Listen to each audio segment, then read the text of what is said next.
It's a bit complicated on paper, but really a simple mistake by Toyota Racing Development, the engine provider for Denny Hamlin, Joe Gibbs Racing. When a team wins a race, they're required to run 18 sealed races over the course of a year. That means you run fresh engines half the time, engines that have been raced before the other half. For that reason, after you win a race, you don't have to tear it down right away. You can put a different seal on it and say, we'll do it after the next time. The 11 of Denny Hamlin won Bristol in the spring, opted to not tear the engine down, totally acceptable. Raced that engine at Darlington in the spring, and then instead of it going to NASCAR, it went back to their home in Costa Mesa, was torn down and rebuilt. Self-reported, they let NASCAR know, hey, we made a big mistake. Doesn't matter intention. The simple fact is definitely outside the rules. For that reason, a big penalty, Jeff. Yeah, I give Toyota a ton of credit for self-reporting it.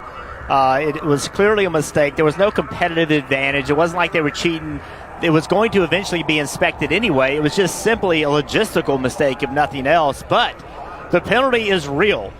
Denny Hamlin, this 11 team, they were third in points.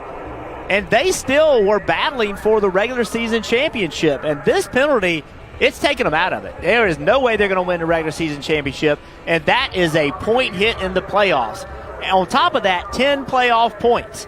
Those playoff points we have seen multiple times, 1 point, 2 points, a tie between making a certain round in the playoffs. So that is a massive penalty for the 11 team. I feel bad for them. They had no control over it. It's nothing they could have done. They did nothing wrong. But nonetheless, Toyota provides the engines, and they have to pay the price. And for the fans asking, well, what happens if they didn't find it? NASCAR would have. The paperwork would have caught up by the time the playoffs started. Toyota found it ahead of time is really the story.